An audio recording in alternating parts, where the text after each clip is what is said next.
Much.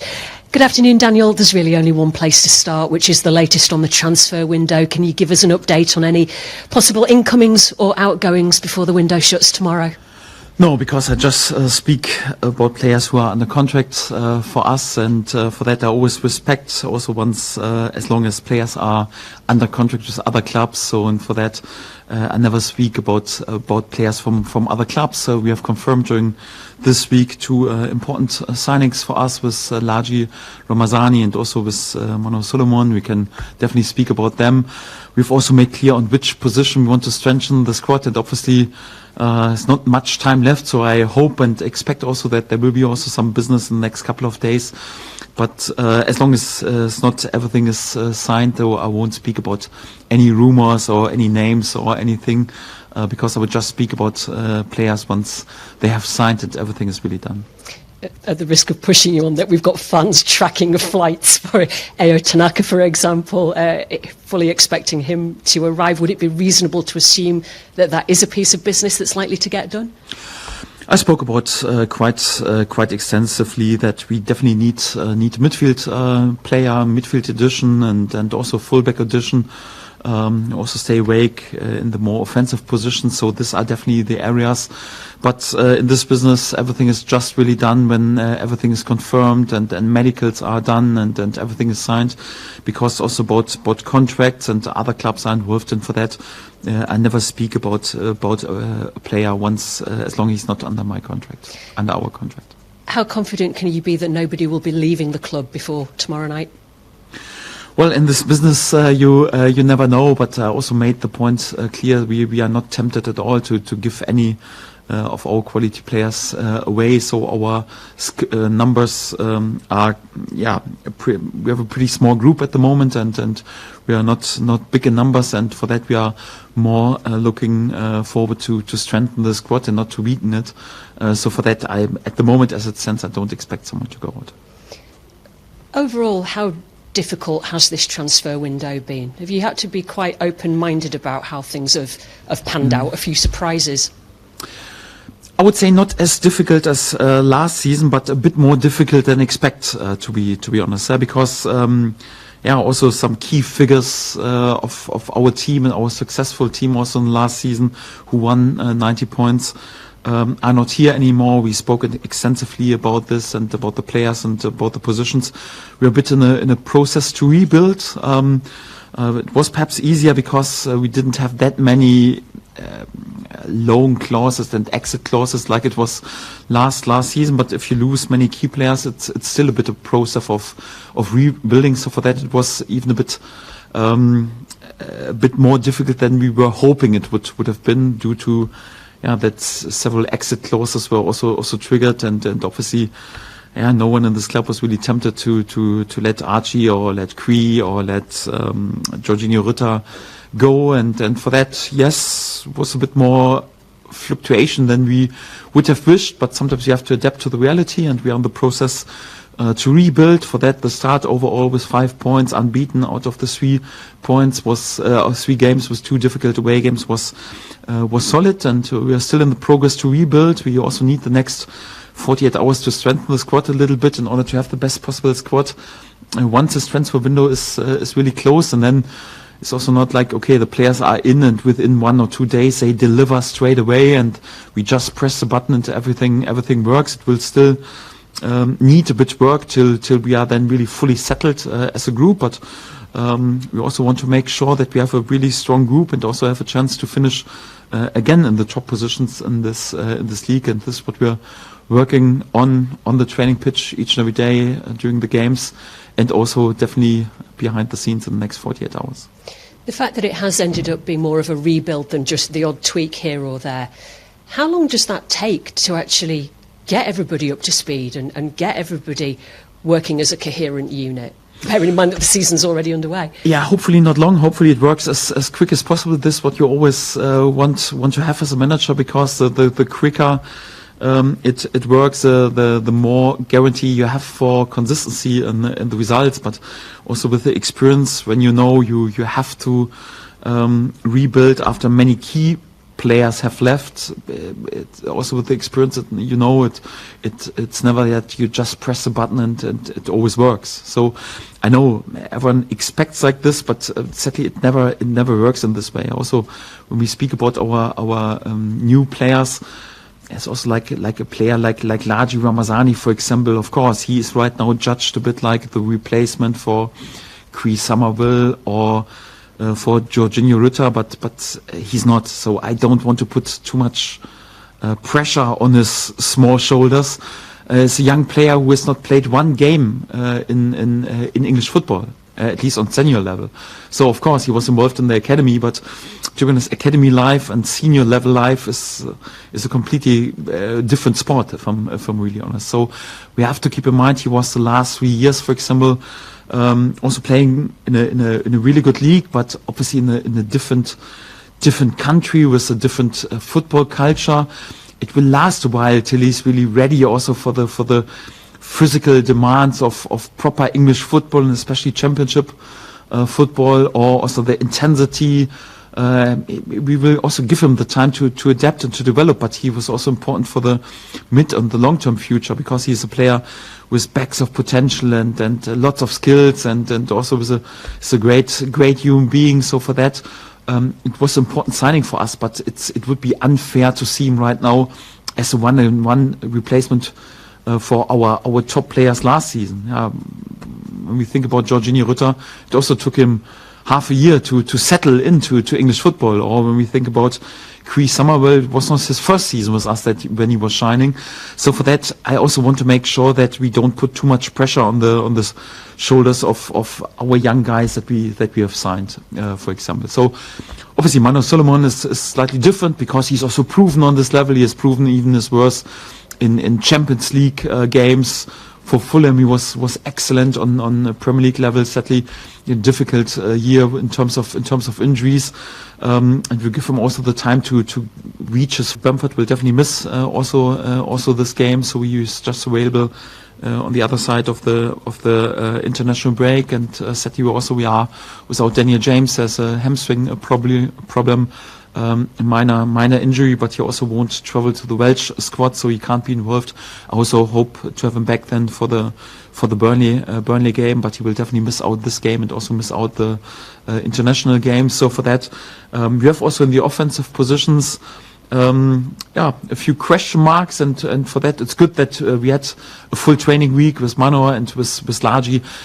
How much they will be involved, we will see. We have also 2 more days in order to prepare them, and then we take a late decision. But it's definitely good that they are there. Laji has the advantage that he has also played 1 game for his former club already in this season.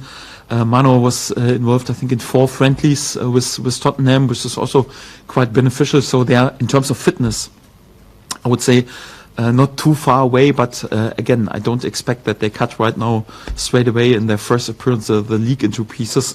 So late decisions with them.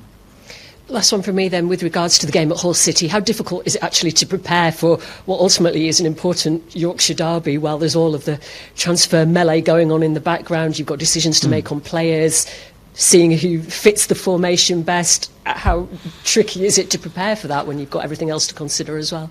Yes, so first of all, it's a busy period, and especially once you work in my job, it's not easy, because you have to work on different topics and also to make major decisions, and it's not that easy just to be fully concentrated. But I try my very best also with my experience also to focus our team just on the game, and to ignore all the noise around transfer business or something like this. So we have prepared also the lads during this week exactly like we would do in a normal week when the transfer window is closed, because we need to be focused on this game. So we had made a major step forward with a top result and also a top class performance against Sheffield Wednesday, and we want to do the same, deliver same quality of performance, and also hopefully then also really good result in the home game against Hull, because each and every point counts, and it's a bit tricky to prepare for Hull anyway, because they probably also have some late incomings right now, that lots of fluctuation during the summer, new manager, many new players in, many outgoings, so they are still also in the process to find the feet. but they're also there 3 games in and 3 games unbeaten. It was not easy to create chance and to score against them in the league, and we know it's a difficult task, especially in the derby, and for that we have to be fully focused, fully switched on. This is why my focus was, of course, also on this game in order to prepare my lads in the best possible way. And the feeling is we are in a good mood. Also, can play with confidence, especially after the last game, and want to make sure that we deliver the next good performance. Thank you very much. Good luck on Thank Saturday. you. Daniel, what are you currently thinking about the number 10 position? And I know that Georgie hadn't played there until last season, and then when he did, he slowly became key. Is there someone in the squad who can do that, or are you still looking for a more natural fit? Well, I think Brendan Aronson has fulfilled this role in the last game really brilliant, I have to say. But to speak then about a top-class number 10 option on this position, it's far too soon after one really good game on this position for us as a team. So he showed lots of quality there, and I know he has played also for his former club. Sometimes on this position he's capable to play this. So we definitely have with Brendan one player who can play there on this position. We have, of course, also winger or striker types who could play there in this position. Yeah, for example, Joel Pirot has also played a lot, more or less as a loose striker, a bit not a natural number 10. Obviously, he interprets it differently to a classic number 10 who is quick and mobile and sets up for the other offensive players. Joel is more like a loose striker who finishes from this position. Or sometimes our wingers, yes, of course, they can also fulfill this role, but a bit more like natural wingers, not really like a natural classical number 10. And for that, perhaps we don't have, perhaps apart from Bren, a classic number 10 in our squad. And this also that we perhaps also in the last 48 hours have to have a look at. But to be honest, nowadays also not that easy to find someone who has all the qualities like a number 10, who is also the perfect character for this position, is also affordable and has also the quality to improve us. So we'll see. So I'm happy with the squad that we got. We won't fall asleep in the next 48 hours. So also not on this position.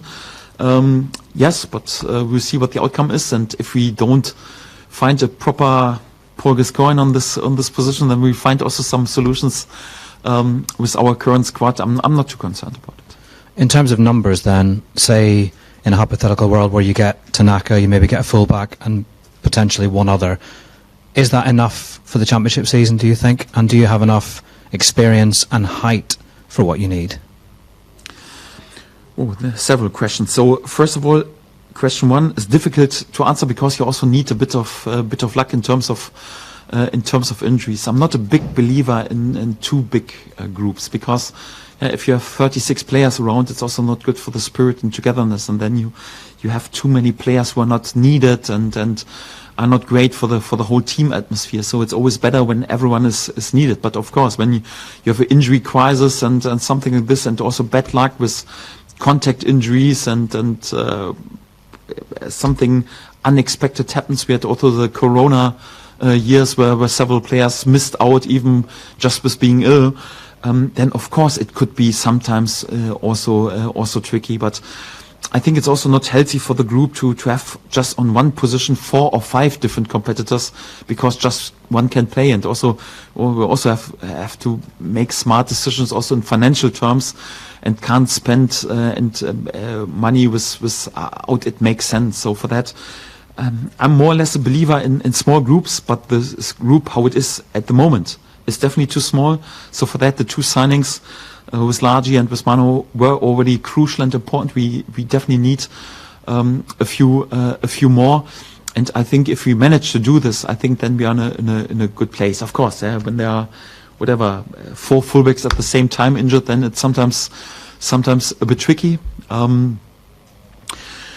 Yes, also in terms of how the squad looks, you always want a player who is quick, who is mobile, who is 6'7" tall, who is also not clumsy and fulfills everything. That's always great. I know. So we are perhaps not the tallest squad in this league, because we have many technical players and many players who are good at the ball. but we are also not a team who just plays long balls and goes for whatever, a proper traditional 4-4-2 and just goes for second balls, of course. And you need physical, tall strikers up front who can save the ball. You naturally, we have on each and every position also players like this, but we have also many players who are a bit more technical and smaller. A bit height would always be beneficial, but just height is also not enough. And for that, you always have to work with your tools. And for our brand of football, the main priority is always like we want players who are brave, who are good on the ball, who are mobile, who also invest a lot in terms of against the ball and not just like a fridge, 3 foot, 7 foot tall, but they can't move anyhow. It's also not beneficial, at least not for our brand of football. And for that you have to decide. But yes, when it then comes down to defend the set piece is sometimes tricky. So for that, I'm happy that we have also like our tall and strong defenders with Pascal Struijk, with Max Wöber, with Joe Roden. So we have players there also, in the offense. Whatever, Patrick Bamford has a good size. Also, Matteo Joseph is capable to win headers. It's important, and for that, to have a good balance in all areas is always important. Yes. And just lastly, last season, Crescencio came in for a lot of physical punishment throughout the season. How equipped do you think Largi Ramazani is to deal with that, not just on the physical side, but with a temperament side? Yes, it's one of the things where I said where we need to give him time and work with him, and he has to learn. So it's beneficial that he was obviously also involved in English football on the academy level, because even on the academy level, English football is even a bit more proper and not so soft like in other European countries. I love it, by the way. But of course, he comes from a different right now from a different football culture, from a different league, and it would be unfair to say, okay, you just come from La Liga and you are fully prepared for all the demands and the intensity of the championship and of English football, and we have it sometimes also still with Willy Gnonto, that he is sometimes in disbelief how several situations are not judged like a foul anyhow, and it's still a work in progress. And the longer you work in the championship and in English football, the more you're getting used to it, and it will be the same with Largi. So we spoke already a lot about this, and also he has realized in training, okay, it's a different physicality, and as also in our training referees are then they allow a bit more than perhaps in other countries. It's important to be prepared, but again, so we will. And he knows this. We had the discussions even before we signed them, that we will work also on his temperament. So to keep his calm when decisions don't go in his favor, to prepare his body also from the training level for this physical demands. And for that, it's not like you come in, you press a button, everything works. So for that, we will give him the time. But we also hope, because he has played in a good league, and also once you play games like against Real Madrid and Barcelona, you have to be a proper player. That in other ways he's also prepared, and if we don't have the fantasy with him that he can develop in order to stand also these physical battles, then we wouldn't have signed him. So we know that he has the potential to do this, but we just can work with him. We can bring him to the door, and then it will be up to him to step through the door. If he can do this, then we don't have to speak about his technical ability, about his cans of potential, and then he can be a player who can create this magic scenes and creativity on the pitch. That's what we're hoping. Certainly there's no guarantee. It's always starts with hard work, and this is what we're trying to do since 4 days meanwhile with him. Stuart's going to do his questions under embargo if it's okay to the camera.